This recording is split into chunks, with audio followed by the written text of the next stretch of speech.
सगे वाले सब आते हैं, जिनकी तरफ से उद्यान है वो कुछ गिफ्ट देते हैं। 11 साल की लड़की सूरत में आचार्य भगवान तपोरत्न सुरेश्वर जी महाराज के रिसरा में उद्यान करने गए। खुद के कपड़े, खुद की क्रिया, खुद की चीज, खुद के भाव और मौन एकाग्र रख के पूरा उद्यान किया। उद्यान पूर्ण होने के बाद सिर्फ उनकी माल पहनाने के लिए मैं अभागी, उसका सगा नहीं पर दूर का भाई और उनके सिर्फ माँ बाप, हम 3 लोग ने उनको मोक्ष की माला पहनाई। उसके बाद की बात सुनिए। माला पहनाने के बाद दूसरे दिन उनका सोने की गिनी से बहुमान हुआ, जो हर एक पुण्यशाली जो उद्यान में था सबका था। यह सोने की गिनी का मुझे पता नहीं, पर 11 साल की रितिका ने दूसरे दिन पापा को बोला, भले पापा अपने घर में खाने का बराबर ना हो, पर सोने की गिनी तो मेरे सोने की चेन बना के मेरे दादा को ही पहनाऊंगी, जो मेरे आदिनाथ दादा है। मेरे आदिनाथ दादा को सोने की चेन मुझे पहनाएंगे। मैं धन्यवाद कहता हूँ दादी सरस्वती बहन को, मैं धन्यवाद कहता हूँ साहेब जगत सिंह भाई को, मैं धन्यवाद करता हूँ माता जी सरस्वती बहन गंगा बहन को, मैं धन्यवाद करता हूँ उनके धर्मा माता पिता अल को, मैं धन्यवाद करता हूँ उनके बड़े पापा मोहन भाई को, कि कोई भी लालच के बिना, कोई भी स्वार्थ के बिना, ये जगत भाई बहुत गलत इंसान है। उनकी बेटी को दीक्षा की भावना हुई तो ये भाई साहब उनकी अग्नि परीक्षा करने लगे। आपको आइसक्रीम खाओ खिलाओ, आपको वैष्णो लेके जाओ, आपको गोवा लाए, ऐसी उनकी परीक्षा करने लगे। पर ये भाई साहब को भी उनके जन्म में शीश झुकाना पड़ा, क्योंकि हर परीक्षा में बेटी पास हुई और उनके पिताजी को हरा दिया।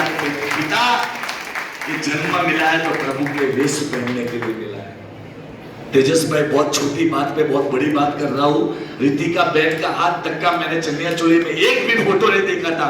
जब पहली बार मेरे घर पे आए और उनके 2-3 बैनर बनाने की इच्छा थी और उनकी पहली बार स्टूडियो में जाने की बात हुई और उन्होंने चनिया चोली पहनी, वेश पहना, तैयार हुए, मैंने हाथ जोड़ के विनती की, बहन अभी 1.5 महीना आप संसार में हो, खुशी थोड़े तो आपके भाव को उत्तम कीजिए और आपके जितने भी शौक है पूरे कीजिए। एक बार मेरी वाइफ के कहने पे, बहन रितिका में आप लिपस्टिक लगा दीजिए। मुझे कहते कि विकी सर, जहर एक ही बार पिया जाता है, बार बार पिया नहीं जाता, लिपस्टिक मुझे नहीं लगानी।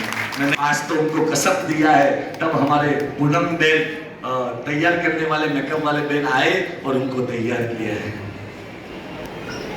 ये हमारे अलका बहन, इनकी बेटी की बेटी दीक्षा ले रही, ऐसी बात है कि हमारे जो गंगा बहन है ना, ये हमेशा उनको मम्मी की तरह बुलाते और मानते हैं। और गंगा बहन का पुण्य कैसा होगा कि जब भी उनके घर पे जाते थे, अलका बहन के घर पे, जितने भी शहर किसी के घर पे लाइन किसकी लगती है, प्रभावना की, हाँ उग्रानी की, किसी के घर पे कुछ काम कार्यक्रम हो तो उसकी, ये अलका बहन के घर पे साहिब जी की लाइन लगती है। बोरीवली में साहिब जी उनके घर पे बोलने आते तो लाइन से खड़े रहते हैं, इतना लाभ इनको मिलता है। हम कहते हैं कि साधुनम दर्शनम पुण्य, पर भूल से 12:30 बजे हमारे घर पे तेज पे साहिब जी आ गए ना, तो हस्बैंड का खाना बाकी थी, मार्शल कहां से आ गए, ऐसा मन में विचार आता है।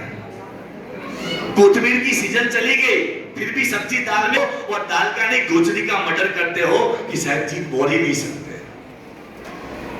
56 भोग बनाए और साहिब जी को दूध का खो लीजिए, तो साहिब जी दूध तो फ्रिज में है, कहां जाके हम ये। अरे हमारे घर पे गुरु भगवान आते हैं और हम जो करते हैं वो सुपुत्र दान है। पर धन्य है माता पिता को जिन्होंने अपने सुपुत्र का दान किया है, अपने सुखाए अपनी बेटी का दान किया है। यदि ताली बजाना आता हो ना तो जोर से बजाना और अपने कर्मों को खपाना कि 14 साल की हमारी दीक्षा लेगी। किसी जगत भाई शासन की बेटी है, अलका बहन के घर पे गंगा बहन रोज